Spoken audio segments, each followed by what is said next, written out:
Temos passado momentos maravilhosos falando de oração. Deus está nos abençoando. Eu não sei de você, mas tem me motivado a orar, pensar nas possibilidades do poder da oração, o que Deus quer fazer. E tudo isso mexe comigo, saber que estou na presença do Todo-Poderoso. Mas sabemos que muitas vezes não é assim na vida real. Muitos de nós muitas vezes dizemos: olha, queria que a vida fosse assim. Por que não estou assim?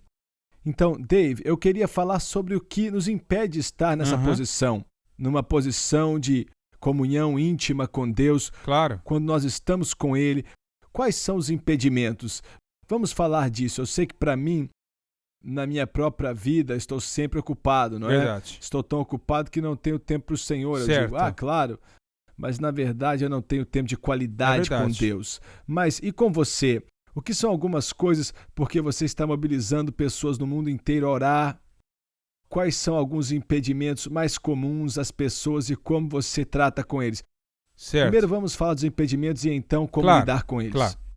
Bem, olha, eu tenho que falar um pouquinho Estão com as relacionados, duas tá coisas bom. juntas. E tem a ver com nós falhamos em pedir ajuda. Olha, se eu. Existem muitas coisas que eu não sou muito bom. E se meu carro quebra, eu posso tentar o que eu quiser. Mas eu nunca vou dirigir esse carro de novo. Eu não tenho esse tipo de capacidade mecânica. E o meu carro quebrou, eu preciso de ajuda. Né? Isso quer dizer que eu preciso pedir ajuda. Se eu quero ser um homem de oração, eu preciso pedir ajuda. E eu tenho certeza, é isso que eu estou querendo dizer aqui. Olha, ajuda prática disso, tudo. Se você quer ser um homem de oração, se você quer ser um indivíduo que busca a Deus e as pessoas querem ser homens de oração, peça ajuda. Então é isso que eu digo. Você tem que orar sobre a oração. Eu sei que soa meio estranho, mas é verdade. Você tem que orar sobre a oração. Olha, em resume-se é o seguinte: não somos tão espirituais, né? Sabe, de repente você se Certo. torna esse homem gigante espiritual que naturalmente ora e lê as escrituras e tudo. Sabe o que a gente quer fazer? Olha, eu descobri que realmente eu preciso de ajuda. Então, todos os dias da minha vida, todo dia, por anos agora, eu falo: Senhor, me ajude a orar, ou me ensine a orar, mas faça de mim um homem de oração. Olha, e quando eu descobri isso, em primeiro lugar, Deus não me destruiu. Sabe, ele, zoom, de repente você se torna uma pessoa de oração e na minha vida, pelo menos, não. Olha, é um processo por muitos anos. Ele quer que você faça aquele pedido e ele começa a te mudar a maneira que você ora e muda o seu coração e os seus desejos. Então, eu creio que, olha, esses problemas que as pessoas têm, eles precisam de ajuda em oração e nunca pediram ajuda. A gente acha que é disciplina, né? Eu vou acordar cedo, ou eu vou gastar esse tempo, ou eu vou fazer isso e aquilo, sabe? É tipo as nossas disciplinas, ao invés de finalmente você vir para Deus e dizer: não, sabe, Deus, eu preciso da sua ajuda. É isso que foi muito bom para mim. A segunda coisa que eu quero olhar, olha, que não é engraçado falar, mas é o pecado. É muito simples. A Escritura indica. Se há pecado na minha vida que eu não lidei, não tratei, pode se tornar um bloqueio, um obstáculo na minha vida de oração. E é o que a Bíblia ensina, que, olha, os seus pecados se separaram de Deus e Ele não vai ouvir as suas orações.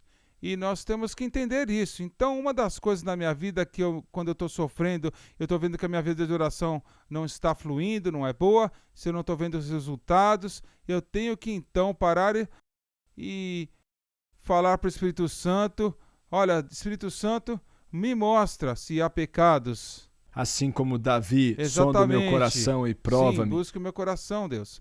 Mostre-me o que está aqui, que eu preciso me arrepender e me desviar. Então existe esse acesso novamente. Então, eu realmente creio que a primeira coisa, né? Você precisa da ajuda, você precisa pedir ajuda. E a segunda coisa, que é o grande problema, podemos falar por muito, muito, muito tempo, simplesmente dizer: Senhor, se eu tenho pecado, olha, me ajude. Ora, Certo. existe uma terceira coisa que eu acho que é um grande obstáculo, e está relacionado um pouquinho ao primeiro. Mas soa engraçado, mas não sabemos como. E eu descubro, eu estou viajando muito, né, por décadas já ensinando sobre oração. E eu falo com cristãos e eles todos oram. Mas a maioria deles começam a falar, olha, eu na verdade não sei como orar.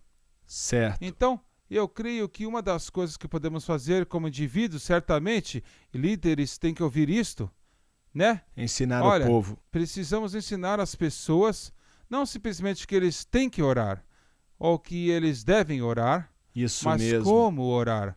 Isso não é interessante. Falamos dos ensinamentos de Certo. Jesus, né? A oração Certo. do Pai Nosso, que quando Jesus respondeu para os discípulos, sabe, ensina-nos a orar, ele deu para eles uma Verdade. diretriz. É mesmo. 5 coisas Certo. concretas que ele passou para eles. Um sermão Certo. sobre oração, sabe? Não como você deve orar. Não, olha aqui, ore assim. Faça essas coisas na sua vida de oração. Então, olha, eu quero que todos escutem isto. Aprender a orar é uma coisa boa de Deus. É bíblico. É como Jesus ensinou os discípulos. E podemos fazer isto. Na verdade, podemos. Uma das coisas que se relaciona com isso, que pode ajudar especialmente para os que estão crescendo espiritualmente no aplicativo, é rever as coisas que já aprendemos sobre o que Jesus ensinou seus discípulos a orar e andar nessas práticas, talvez voltar e ler as primeiras lições. Eu quero talvez fechar aqui falando o que eu dizia lá no começo com o meu problema. Ocupações. E você se lembra que Deus fez uma obra em minha vida no Encontro do Despertamento, lá no Centro de Treinamento do Billy Graham? Isso quando eu estava passando por tempos muito difíceis e, olha, me sentia acabado, estava para desistir e o Senhor falou, Semi, seu problema é que você não está esperando em mim. E eu decidi que é depender de Deus, mas Deus mesmo me ensinou como fazê-lo.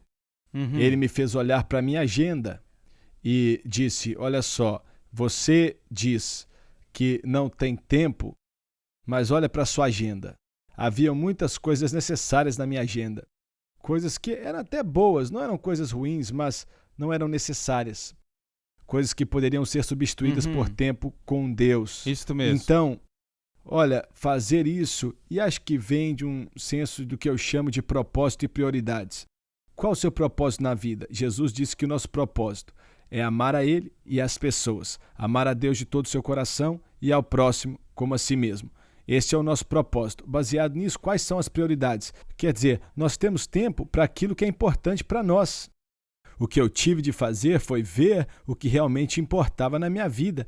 A vida é breve.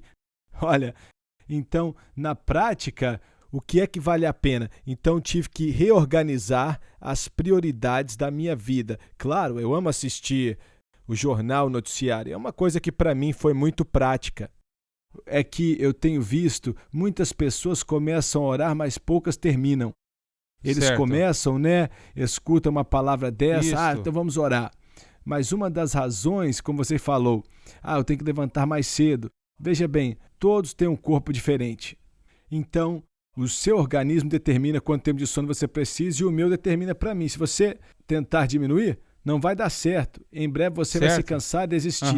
Então, o que você precisa fazer é simplesmente, olha, se eu tenho que acordar meia hora mais cedo, então o que eu preciso remover da minha vida para dormir meia hora mais cedo. Certo. Então, são essas coisas. Mas eu quero te encorajar para... Olha, seja o que for que esteja atrapalhando, comece a orar e acho que a oração mais espiritual que eu já ouvi feita foi uma palavra. Ajuda-me. Então, como Dave falou no começo, vá buscar a Deus e peça ajuda. E Ele te ajudará.